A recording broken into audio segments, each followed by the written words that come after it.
I never thought in a million years that I would see a Madden cover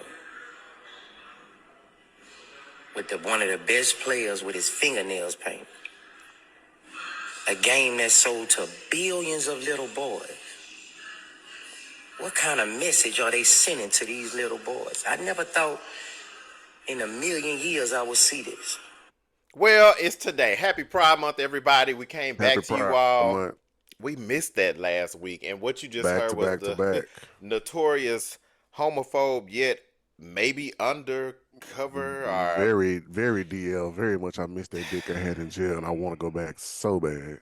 yeah, Boosie Badass, the number one bothered black man in America as it With his relates little to ugly, crunchy ass. yeah. So he really came forward and he's facing pushback rather, after criticizing Caleb Williams for appearing on the Madden NFL 27 cover with his painted fingernails. And so a lot of people are like, okay, is this about masculinity, self-expression, or whether professional athletes should even be considered role models for simply being free to be themselves. So, when I grew up, my damn mom and daddy was my role model. It was people that I actually could reach out and touch.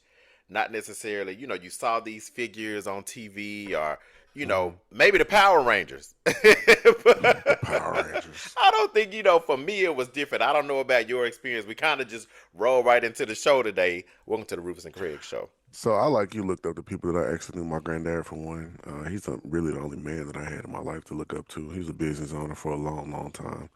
But I was raised mostly by women. So my granddad and maybe my uncle, but my uncle was kind of fucked up. But we all got some fucked up family members. So, but my granddad was mostly what I looked up to as a young man. Yeah, it happened. So Boosie, he further in that it got a little lengthy, so I cut it off. But even in that, he kind of talked about single women raising young boys and saying that they buy the game for them, that they might want to go play in their fingernail polish later. Boosie, you are the creator of Broken Homes, Right. as And well. So I would argue that painting your fingernails doesn't necessarily make you one way or the other. It just means you like colors on your nails. I yep. mean, I don't know why people associate. Well, I know why, because society has trained them to do so. But Boosie need to find something to do and leave the fucking gay people alone, bro. We know you missed that Well, dick you had in prison. Go on back over there because you just did some shit, and you might be going back anyway. So go on there and get your boyfriend back that you had in jail. yeah, happy Pride Month, happy Pride Month. And continuing with that, some other items that I came across, I was like, damn, these people that get millions just can't stop. And so federal prosecutors have added new charges against Miami Heat guard Terry Rozier in their ongoing sports gambling Oh, back to investigation. sports, huh? Absolutely, we're gonna stick with that. I love it. And so Rozier, he's been out on a $3 million bond, and he's also facing allegations as he accepted a $100,000 bribe, which was later reduced to approximately 70K, in connection with a March 2023 game, when he was actually a member of the Charlotte Hornets. And So prosecutors, he got brought to third game or what? yeah. Oh, okay, got it. So for the most part, he kind of faked a leg injury. And so what they are saying is more than $258,000 in bets were actually linked to this scheme. Damn. And so he pleaded not guilty. And he's pretty much saying, hey, none of these allegations, I'm not with any of this. And so, of course, the case is active and open. And it's something that I said, look, we need to keep a hold on this because I just, you and I had a conversation after yesterday's show where I was like, these guys get millions and millions of dollars, and that's net. Forget the gross, but that's net.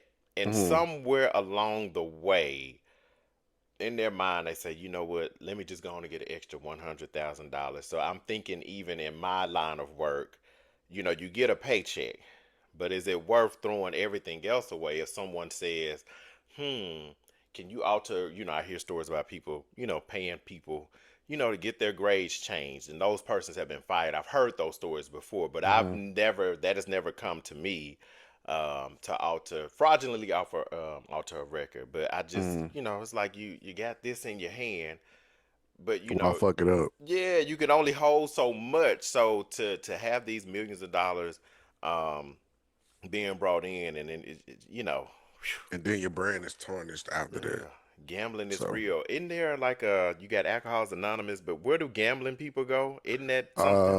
uh, yeah, there is something. If you gamble, there's a like if you go to casinos or in the back, I think maybe on the back of a lot of your tickets, there's a number you can call. Usually, when they advertise for gambling stuff, there's a little something in the advertisement, usually towards the end, and it's very small. It's saying if you have problems with gambling, then call this number Mm, for help. So, mm, oh, sorry, but yeah, there is some type of gambling help for those who mm. need it. Yeah, yeah. And one person that didn't gamble, that it appeared, that the NFL was gambling with his career. We talked about them before, Shador Sanders.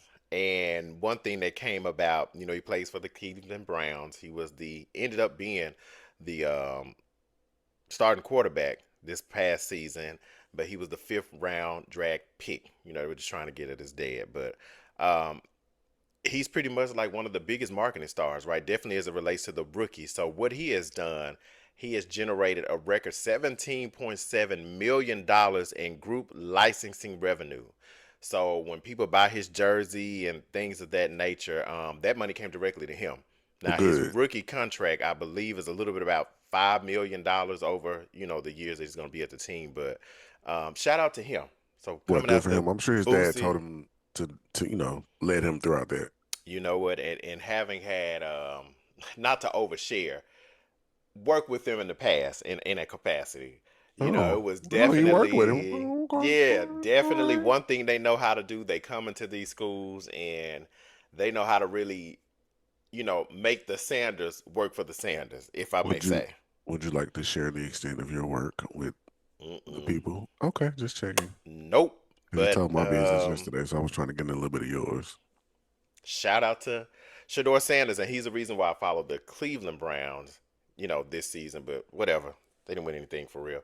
But it's all good. He got that experience. And anything to add? No, I don't have anything to add. I think that's great for him. I'm glad Yeah, he's a I'm glad he's doing well. it's Good. like triumph, right? Him and that Like cute triumph. smile. So pivoting back to the NBA. Now I saw this and I was like, Dylan Brooks, Dylan Brooks. Now one thing I know it fell on my algorithm for two things. Number one, TMZ. Number two, I love airplanes, and that's one thing that Rufus and I have in common is our love and affinity for air travel. Now Rufus in an earlier life has more direct experience than me, but one thing about it is during the off season, some people are like resting, training. I've seen they go on vacation with their fiancés, girls, and wives and children. But one thing that Dylan Brooks did, he took his time to pursue a new skill.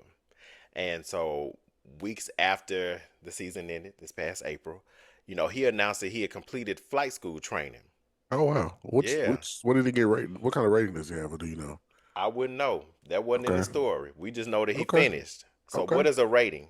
So when you're a pilot, there's different types of ratings. The first one you get is your private pilot's license, and you move on to like IFR training, which is allow you to fly through clouds and through weather. Then they have multi-engine, single engine. Then you can go to CFI, double CFI, which allows you to train other pilots. There's levels to it. So the basic license is just a private pilot's license. Yeah, well, good for him. And one thing I love that we see different stories like this because, one thing we always say, well, for me and the work that I do, I always say, okay, if out of, let's say a team has 50 players on it, everybody ain't going to the NFL. You're not going. Correct. It just Correct. ain't possible. So, at most, I always try to encourage them to, complete that degree. And have You another know, skill to fall back on in that's case right. everything not go the way you planned it. That's right. Learn that. I said, if out of 50, in some instances, some teams get no draft picks, right? When you think Right. about the number of teams that And are I out think there, particularly at HBCUs, I don't feel like I see a lot of HBCU it's draft not. picks in No. any national sports league. Mm-mm. It's not. It's not. So, for those guys, look and pick up a different skill, take that degree attainment serious. And And the so, legal skill we might add. yeah, because we don't want you gambling while you got your contract. We see how that Well, ends. if gambling is legal, then knock yourself out. But I mean, like a legal skill Yeah. that can be You you know can get a what? W-2 from. Yeah, you know what? But I haven't thank goodness, come across many stories, and I'm just thinking even historically, right, that they have gone down for. It's always something weird, like more recently. Oh, let's defraud the was it the healthcare system of Who the did that? NBA? I forget. The guy was from New York, and I think he had earned so many millions in his time in the NBA, but Hmm. he moved back into the same projects that he was drafted from. So Oh wow. yeah, Okay. I So forgot he his name. It's not coming to hustling mind. backwards. Yeah, he ended up back there, but I think he too. I don't know if it was gambling. It was something. It might have been gambling. He had some kind of issue that Mm. was going on. Okay. And somebody, one thing we stopped doing, and I remember you remember Snapchat used to have this feature on it where you could see how fast you're going, like it would test like mile per hour. So no, I don't know how to use Snapchat like at all.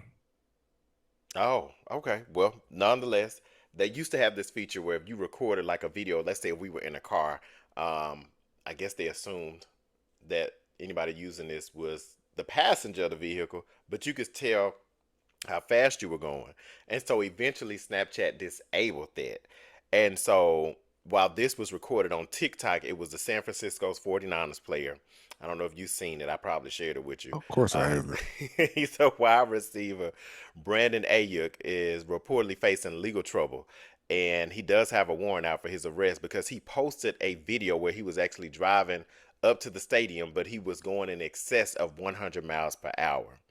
And so, yeah, he deleted it from his social media, but of course they were like, "Oh no, you told on yourself. We got to Yeah. talk to you, sir." And people think when you delete it from social media, it's gone. Let me tell you, baby, it's not. Even on Snapchat, Yeah, because I think Snapchat has an automatic deleting feature. It's still there.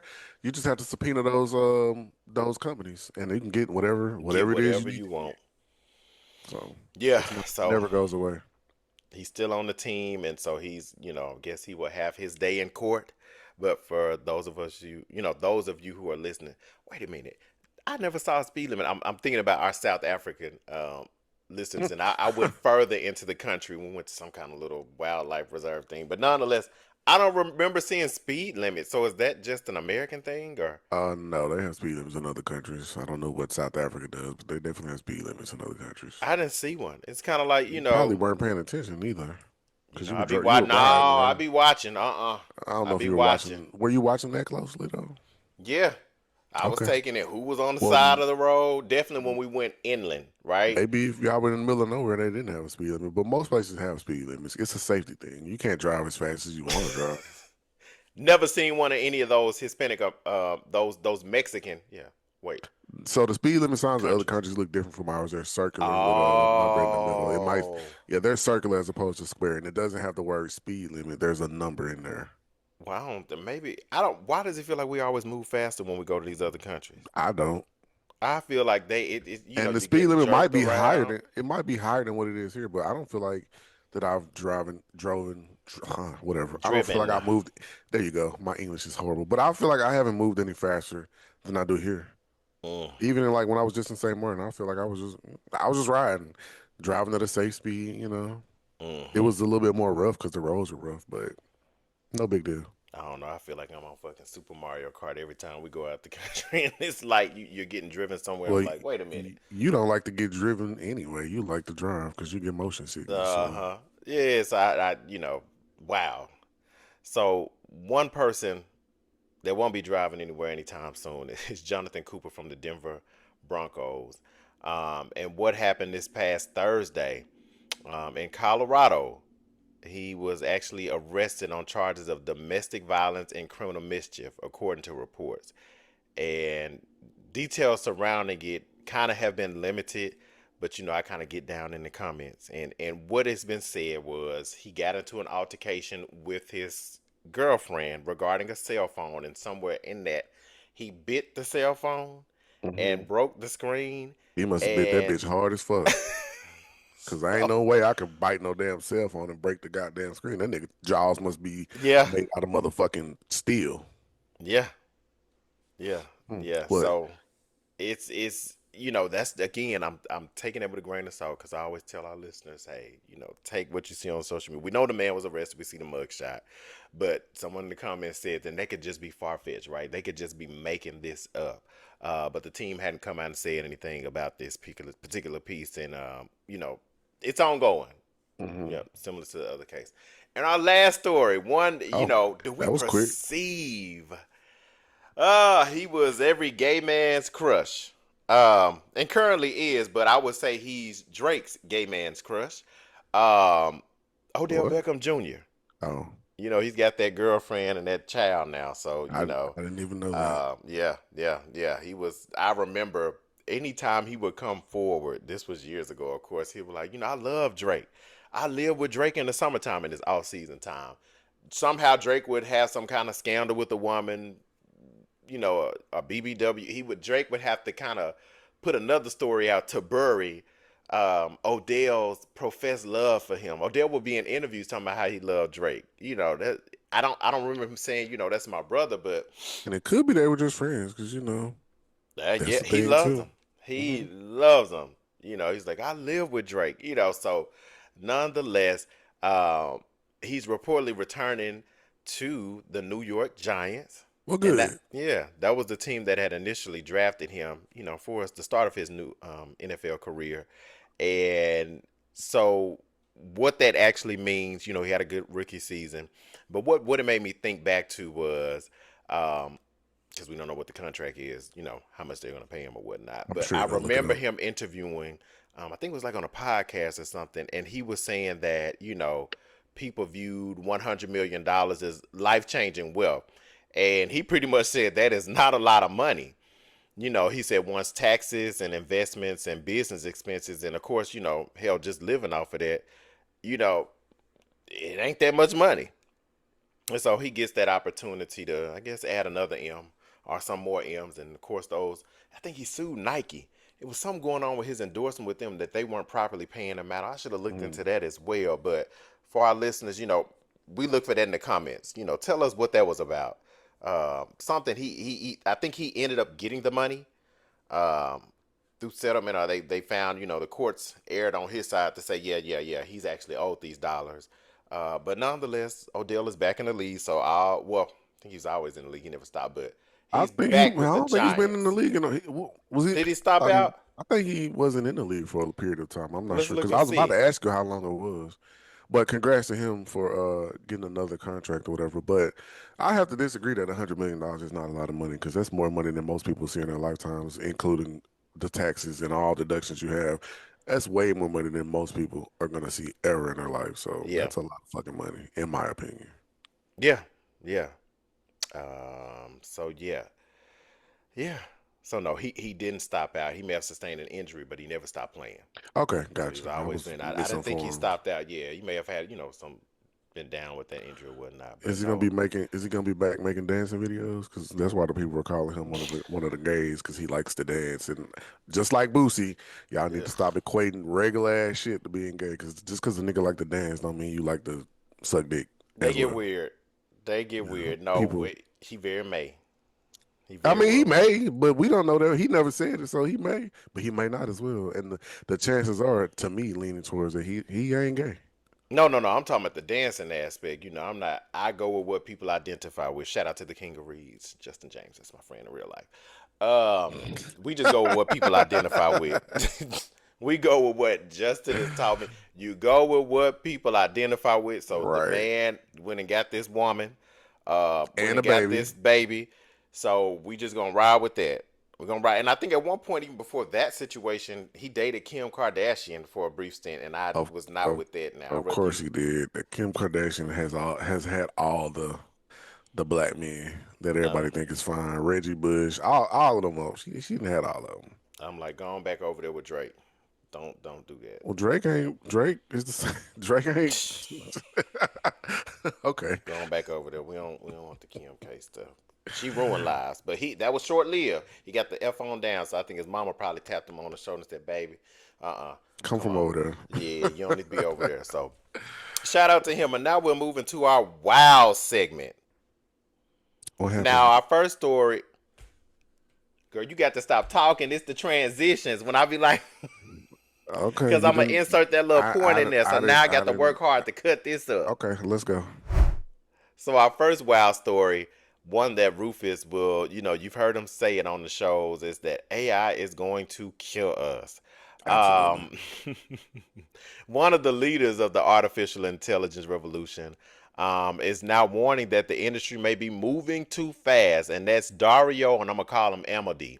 He's a CEO of the AI company Anthropic, excuse me, and the creator of the Claude AI platform. He recently said that the AI industry needs an emergency brake pedal to slow development if systems become too powerful or unpredictable. And he, for the most part, has warned that the future AI models could dramatically reshape the workforce, which they already are, eliminate millions of jobs, as well as create risk that government and technology companies may not be prepared to manage. And so this means something pretty much because he's in the industry. And so for me, that says, what the hell have you seen that you are Right, now coming forward saying, y'all may want right, to pull back from this? right. Yeah, yeah. Yeah, So, good. I'm glad he's sounding the alarm on this because I always say, like you just said, AI is gonna kill us. So yeah. And when I think about it, so, I use the baby one, um, Chat GPT. And so one thing about it is now getting more conversationalist um when it speaks back to me, and it's picking up on my voice. We always say, oh, you got to train your bot, hmm if you wanted to write and say some things for you. So it kind of creeped me out this past week when I was using. I was like, no, wait a minute now, yeah, you a little bit too familiar with me. yeah. You're a little bit too familiar. I watched this show called Real Time with Bill Maher. Like I've been watching it for years, but it's kind of a kind of like a visual version of what we're doing right here. But he touched on AI last night, and he's like, in colleges, 70% of professors are using it to grade, and like 90 something percent of students are using it To to do take their tests. work. So Hmm. what the fuck is going on? Like, nope, there's no human interaction here. Like, this is Listen, so fucking weird. Like, yes, I was. let's move on. I I'm went to sorry. the Go ahead. doctor. You fine. I went to the doctor within the last 2 weeks, and he pulls out his cell phone, and it's just dictating everything. And he said, "I'm using AI today," and so it literally was just, he asked me questions, I answered, and That's you could funny. just see the dictation on his cell phone, just writing out what the responses were. Uh-huh. And that's my doctor, And you here's know. here's the through line. That job is called medical transcriptionist. My mom used to do this job for like 30 years. That was her job. Mhm. So now it's been gone, but like just you saying that, Mhm. like eliminating jobs. Because Yep. my mom hasn't worked in I don't know a very very long time. But AI, you don't need somebody to transcribe those medical records because AI can do it. He doesn't have to Crazy, type up any notes or anything. He doesn't have right? to type any notes or anything. So I found this other story. I saw this and I was like, well, the pool's already opening here in Philadelphia. And Okay, so, summertime fun. and that might be, I don't know, my algorithm has just been all about swimming pools the last 48 hours. And this But you one sent me one story, yesterday. it's like, but I like looking at, I don't know Yeah. if it's the water, I always like looking at people's houses, but, hmm it's the guys pulling, and I think it's the English guy. It's not him. It's everybody else. It's an hmm English guy. I think he's called the Pool Guy, but it is not his page. It's random pages in Canada, even little white women in Kentucky. Everybody's pools are just all over my timeline. I'm thinking, what the hell did I engage with to make my timeline just simply Chateau reflect? Charay. Now she do have a pool. See, She I know she does do have that a big ass pool. house. That was added on later. Oh God, don't we can't go down the rabbit hole because somehow when she was dating Martell Hope from Love and Marriage Huntsville, the thing was Martell was supposed to come over to Atlanta and help her build a swimming pool. Mm. They broke up, but nonetheless, Sheree does have that pool in the back of the chateau, the marvelous And we chateau. know you know because we know you know. Wow, it's just a lot going on. Um, So one thing that it talked about was that many Americans never learned in school was really how to swim and not how to swim, but the development of this, like what happened. And so what historians are now saying is that swimming pools in a private backyard um, came during a desegregation era. And so when the courts ordered, oh, as courts had ordered public pools to integrate in the 50s and 60s, some cities just chose to close those pools altogether for, to allow black and white. They didn't want the black and white people to They didn't swim want. together. They They just wanted shut them down. right, like the Dorothy Dandridge thing when she stuck her toe in there and they drained the whole goddamn pool. They They didn't over it. want to be in the water with you niggas. They over it. Yeah. Terrible. So when you saw suburban, those tract homes and all those things and neighborhoods becoming private, so of course the access to black families in regards to pools, it just did not exist, right? Right. And so that really is talked about, even the racial gap of swimming, Yeah. and having access to that. It contributes to a disparity of swimming proficiencies and drowning rates today. So with black folks not even having access, so we still have public pools here in the city of Philadelphia, right? And they We do do too. reopen and they close. And so, you know, it's one thing about it. I'm just like really excited Yeah. when they reopen. But just hearing that moment, I was like, oh wow, I find oh that wow. interesting because there is a disparity. Like there's an ongoing known stereotype that black people can't swim. And I remember growing up, I made it a point to tell my mom I want to take swimming lessons when I was like Good. 11 or 12 years old. But yeah, that's really interesting and I never thought about that. So thank you for bringing that to my attention. Hmm. Absolutely. And one person that's happy that she doesn't have to swim anymore over there in Turks and Caicos and down in the Caribbean is Lisa Ray, Mm-mm. our That girl last still one. in the Turks and Caicos? I thought she was divorcing No, that man. she did. And so the, former Turks and Caicos premier, Michael Masick, and we only know him because of Lisa Ray, who Correct. is her ex-husband. He has been sentenced, to more than 4 years in prison after being convicted in a landmark corruption case. Damn.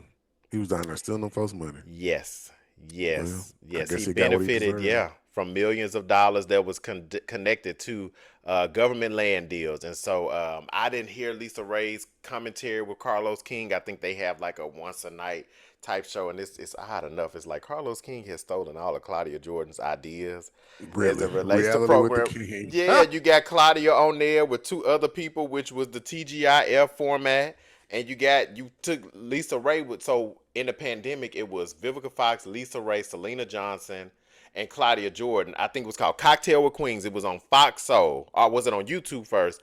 And then went to Fox Soul, whatever it was. But nonetheless, now he done went over there and got Lisa Ray. It's just so weird. It's like Carlos has no identity, and all we get from him is yes. He finally let that ugly ass hair paint that he had going on go. Oh, he's bald headed Um, now. he finally realized, but he does not represent us gay men, you all. He gives All. a very, I want to fit in, I want to be the cool girl T. Or I want to be the pocketbook sissy for all these women. I can't The get with it. And pocketbook so sissy. it just seems very inauthentic. That's what I'm trying to go to. Yeah, yeah, yeah. He seems very inauthentic. I've never watched Carlos. What's his name? Carlos King. But I did start watching an interview with him and Duran last night. But I didn't. I only watched a few minutes of it. But Because everything I'm. becomes about him. So if Duran probably said, when I was a little boy, and then Carlos gonna say, "Honey, I was a little boy, a little gay," but girl, shut up, I hate shut up. interviews where the interviewer takes over Yes, the he thing. That does it. doesn't So work I for me. don't. Yeah, people enjoy him, but them Carlos King interviews, it's like he just has to get in there somewhere. You know what I would. Nobody cares, Carlos. We don't care. We saw what you did. Well, Rufus didn't, but you tore down Melody.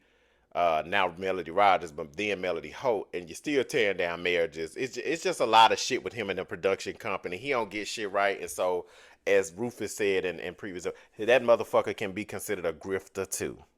Okay, Grifter. Well, everybody got to have a side hustle. Yeah. I guess that's not a side hustle. That's maybe his main hustle. But hey, whatever. Yep. So that means we won't get any endorsements from Carlos King. We won't want to go over there. No way. So the Rufus and Craig show. That's all, folks. Rufus, did you have anything else to add? I do not have anything to add. That is it for me on this lovely Saturday. I'm gonna go cut my grass now. All right. You all stay happy, stay dry. Happy Pride. Bye.